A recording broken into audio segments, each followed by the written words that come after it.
Assalamualaikum warahmatullahi wabarakatuh. Perkenalkan kami dari kelompok 3 yang beranggotakan saya Valentitan Sugiarto dengan NIM A11 2024 15676 dan juga Niko Galang Anarki dengan NIM A11 2024 15690. Di sini saya akan menjelaskan bagian soal dari nomor 1 sampai dengan 6 dan selanjutnya akan dilanjutkan oleh Niko dari nomor 7 dan seterusnya. Di sini kita menggunakan dataset dari Archive UC Education ini, yaitu Concert Compressive Strength. Di sini kita menggunakan bahasa Python untuk menggunakan algoritma regression. Kenapa menggunakan metode ini? Yaitu karena ini digunakan untuk prediksi atau menghitung kalkulasi apakah bahan-bahan semen ini bisa mempengaruhi tingkat strength dari beton. Di sini jadi untuk penjelasan umumnya yaitu proyek yang kami kerjakan ini adalah tentang memprediksi kekuatan tekanan beton, dan kenapa ini penting karena di dunia teknik sipil ini mengetahui kekuatan beton secara akurat itu sangat krusial, dan di sini kita mencoba memanfaatkan data komposisi bahan untuk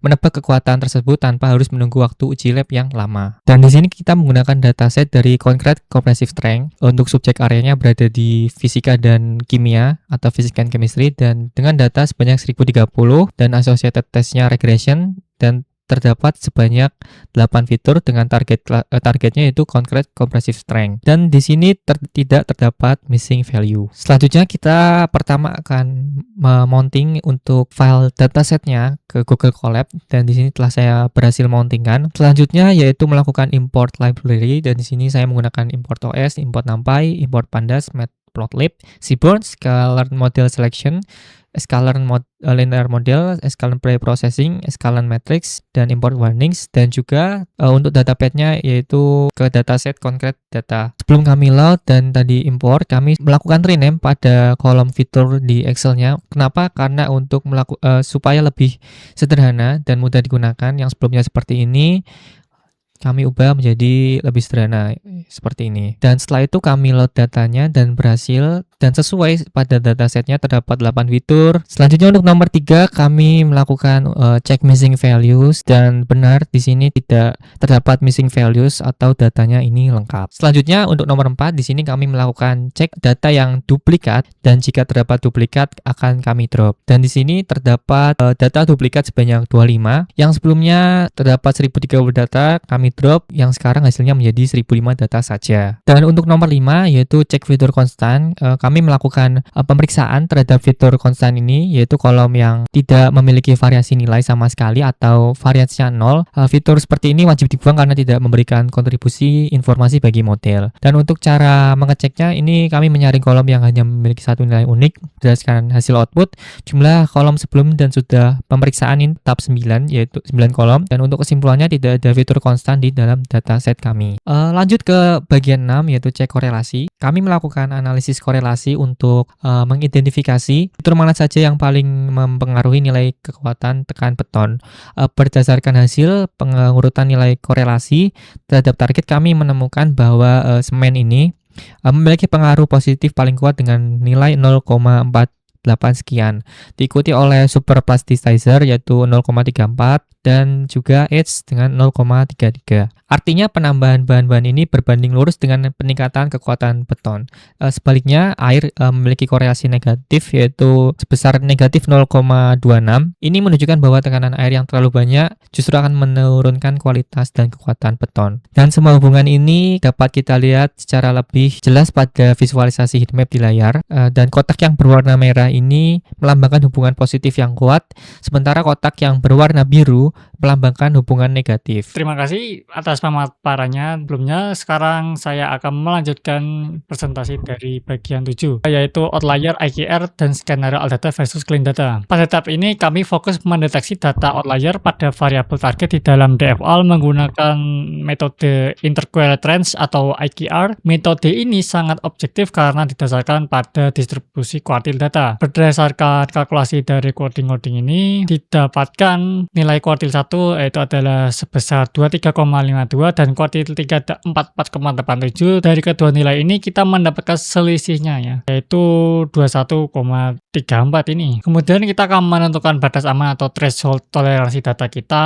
Nilai lower bound atau bawah atas didapatkan pada angka min 8,49 dan untuk upper bound ada 76,89, yang artinya setiap data beton yang memiliki kekuatan di atas 76,89 MPa akan dikategorikan sebagai outlier. Dari aturan ini, sistem mendeteksi ada sekitarnya 8 data outlier yang jika dipresentasikan hanya sekitar 0,8. Dari keseluruhan data di TFL, karena jumlahnya sangat sedikit di bawah 1%, kami memutuskan untuk membuat sebuah skenario data untuk eksperimen pemodelan nanti. Yang pertama, skenario menggunakan seluruh data asli, dan skenario kedua menggunakan data yang sudah dibersihkan atau clean data, agar kita bisa melihat dampaknya secara langsung terhadap performa model. Oke, kemudian kita lanjut bagian 8, yaitu trend test split dan standarisasi. Di sini kita benar-benar menyiapkan jalur data ini. Kita sebelum masuk ke algoritma, mari kita bedah dua skenario yang tadi saya sebutkan. Yang pertama, pada skenario ALDATA, kita memulai dengan fitur berdimensi 1005 dan 8 kolom fitur. Kita langsung aja ke hasilnya. Serta target sebanyak 1005 baris, kami melakukan split atau pembagian data dengan rasio 80/20 sesuai soal. Hasilnya kita mendapatkan data training X-Trend sebanyak 804 sampel untuk melatih model dan X-Text sebanyak 201 sampel untuk menguji model. Kemudian ada skenario yaitu bagian clean data. Karena kita sudah membuat 8 baris data outlier tadi pada langkah sebelumnya ya, jumlah total baris berkurang menjadi 997 aja di sini. Kemudian dengan rasio split yang sama yaitu 80/20, dengan kita menambahkan data training sebanyak 791 sampel dan data testing sebanyak 200 sampel. Nah, ada hal yang sangat krusial yang kami lakukan pada proses standarisasi ini. Kami menggunakan standar scaler di mana proses fit atau pembelajaran skala hanya dilakukan pada data training. Kemudian ditransformasi ke transform ini, kemudian diaplikasikan baik pada data training maupun data testing. Kenapa ini penting? Ini adalah best practice dalam machine learning untuk mencegah terjadinya data leak atau kebocoran data dari data ke dalam proses training. Oke, sekarang kita masuk ke bagian 9 yaitu baseline model training. Nah, di tahap ini kami membangun fondasi dasar model menggunakan algoritma linear regression konvensional tanpa regulasi terlebih dahulu. Seperti yang terlihat pada potongan kode di layar ini, kami melatih dua model sekaligus, yaitu model pertama dinamakan LRAL yang dilatih menggunakan data X-Train AL dan Y-Train AL. Setelah eksekusi selesai, sistem memunculkan pesan model training selesai. Kemudian ada model kedua dinamakan LR-Clean yang dilatih menggunakan data yang bersih dari outlier, yaitu X-Train Clean dan Y-Train Clean. Proses ini juga berhasil dieksekusi dengan output model training clean komplit. Kedua model baseline ini nantinya akan menjadi standar pembanding untuk melihat apakah model yang lebih kompleks atau dioptimasi bisa memberikan performa yang baik. Langsung aja kita ke bagian 10. Kami melakukan langkah optimasi. Mengapa harus dioptimasi? Nah, karena model linear regression biasa rentan terhadap yang namanya overfitting atau sensitif terhadap multikoliniaritas. Untuk mengatasinya, kami menerapkan ridge regression, sebuah teknik regresi linear yang dilengkapi dengan regulasi L2 untuk memberikan penalti pada koefisien yang terlalu besar nantinya. Nah, untuk mencari nilai penalti atau parameter yang paling optimal, kami menggunakan yang namanya grid search. Kami menetapkan sistem 5 fold cross validation dengan menguji 7 kandidat nilai alpha. Artinya untuk setiap skenario data, algoritma melakukan total 35 kali proses fitting atau pelatihan untuk memastikan kestabilan performa model di berbagai false data. Langsung saja kita ke hasil dari proses pencairan otomatis ini, sangat bagus. Pada skenario ALDATA, nilai apa terbaik yang terpilih adalah 1 dengan rata-rata skor base CVR2. Skornya yaitu sebesar 0,5935. Sementara itu untuk pada skenario clean data, nilai alpha terbaik yang terpilih juga bernilai 1. Namun dengan skor base CVR2 skor yang sedikit lebih rendah yaitu 0,878. Nah, dari hasil pencarian parameter ini terlihat bahwa penalti alpha 1 ini memberikan keseimbangan baik bagi model kita dalam melakukan generalisasi data baru. Oke, kita memasuki bagian ke-11 yaitu evaluasi metrik model. Disinilah kita bisa membedah performa internal dari masing-masing skenario secara mendalam pada fase training dan testing. Oke, mari kita bedah satu persatu hasilnya. Pertama, pada baseline ALDATA ini, di fase training model menghasilkan sebesar untuk R2 ini sebesar 0,098, kemudian RMS yaitu 10, MAI dengan 7,9 dan MAP yaitu 30,81%.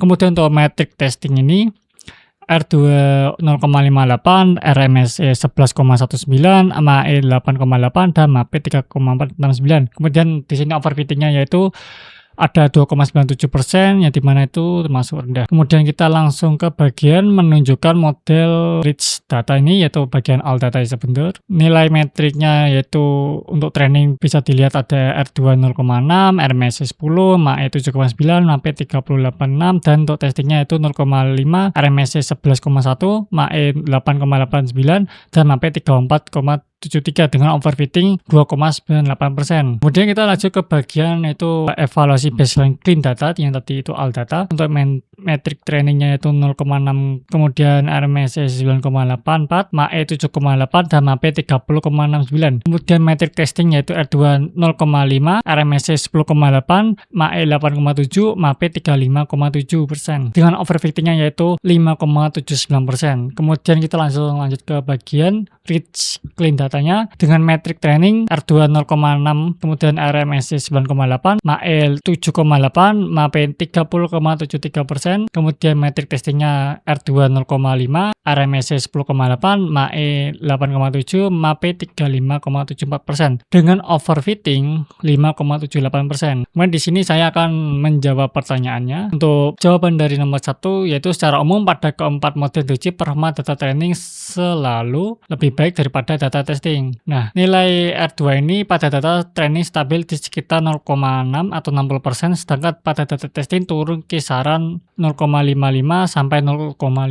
Nah, nilai error pada data training selalu lebih kecil dibandingkan data testing. Sebagai contoh, pada baseline ALDATA RMSE training adalah 10,0, sedangkan RMSE dengan testing naik menjadi 11,19. Hal ini wajar dalam mesin learning karena model mengenali data training dengan lebih baik dibandingkan data uji yang belum pernah dilihat sebelumnya. Kemudian terdapat indikasi overfitting yang sangat-sangat ringan, tapi tidak sampai yang parah. Pada skenario ALDATA baik baseline maupun rich, indikasi overfitting sangat kecil karena nilai R2 gap hanya sekitar 2,97 sampai 2,98, ya di mana ini selisih di bawah 5% menunjukkan model memiliki kemampuan generalisasi yang cukup baik. Kemudian sayangnya pada skenario clean data setelah outlier ini dibuang, indikasinya justru malah meningkat untuk overfitting, naik menjadi 5,78 sampai 5,79. Bisa terjadi karena ketika data dibersihkan dari outlier, model menjadi lebih fokus menghafal pola data training yang sudah clean, sehingga performanya sedikit menurun saat dihadapkan pada variasi data testing. Kemudian kita akan lanjut bagian ke-12 yaitu koefisien fitur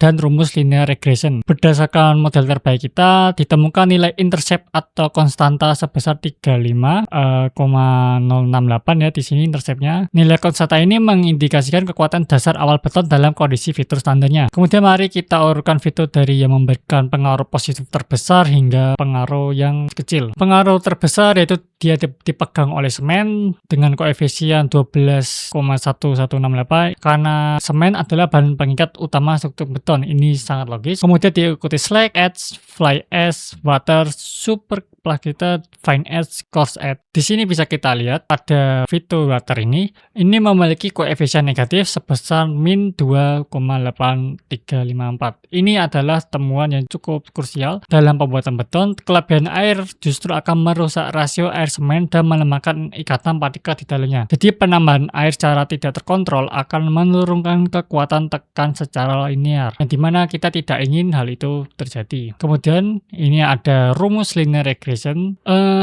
Fitur yang memiliki pengaruh terbesar terhadap kekuatan tekan beton yang dimana itu target kita adalah semen. Untuk apakah arah pengaruh setiap fitur positif negatif masuk akal teknik rekayasa beton? Maka jawabannya adalah iya. Bagian besar arah pengaruh fitur tersebut sangat masuk akal secara ilmu teknik rekayasa beton. Seperti contohnya tadi, air bernilai negatif ini sesuai dengan teori water cement ratio karena kandungan air yang terlalu banyak akan membuat adonan bahan beton terlalu encer saat mengering. Air yang menguap akan meninggalkan pori-pori atau rongga udara di dalam beton yang dapat melemahkan strukturnya sehingga pengaruhnya berbanding terbalik atau negatif. Kita langsung lanjut bagian 13 terakhir ini, yaitu komparasi model dan kesimpulan nilai. Di dalam bagian penutup ini saya akan merangkum seluruh eksperimen yaitu dari machine learning dan menjawab pertanyaan mendasar dari proyek machine learning ini. Berdasarkan tabel komparasi utuh di layar, kita bisa mengambil 3 kesimpulan penting. Kesimpulan pertama, itu dengan performa terbaik secara keseluruhan adalah model bagian baseline ALDATA. Model ini memimpin dengan nilai R2 test tertinggi yaitu 0,801 dan tingkat kesalahan ME-test yang relatif rendah di angka 8,896. Yang paling penting, tingkat overfittingnya paling rendah dengan nilai R2 gap terkecil yaitu 0,0296 atau hanya sekitar 2,96% saja. Kemudian kita langsung ke kesimpulan kedua, apakah regulasi RTH ini memberikan perbaikan? Jawabannya adalah tidak ya. Jika kita lihat angka pada tabel nilai R2 test ini, untuk baseline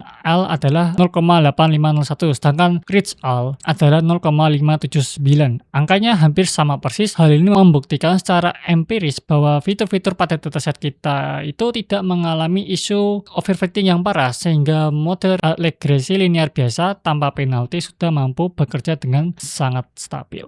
Kemudian yaitu terakhir kesimpulan ketiga, yaitu apakah pembuangan outlier memperbaiki performa model? Jawabannya jelas, pembuangan outlier justru memburukkan performa model. Nah, bisa kita lihat angka pada tabel untuk baseline clean data dari clean ini, overfittingnya melonjak naik menjadi 5,78 hingga 5,79. Nah, mengapa bisa memburuk? Karena secara metodologis ini bisa dibuktikan bahwa 8 data yang dideteksi sebagai outlier itu oleh metode IQR di awal tadi sebenarnya bukanlah data error atau data rusak. Mereka adalah variasi data real berkekuatan tinggi yang valid. Menghapus data tersebut justru bisa menghilangkan informasi penting bagi model, mengurangi keragaman variasi data latih, dan akibatnya membuat model menjadi kurang mampu mengeneralisasi data baru dengan baik. Oke, begitulah kesimpulan dari kelompok kami. Mohon maaf bila ada tutur kata yang salah dalam penyampaian atau kurang jelas. Kami mohon maaf sebesar-besarnya. Wassalamualaikum warahmatullahi wabarakatuh.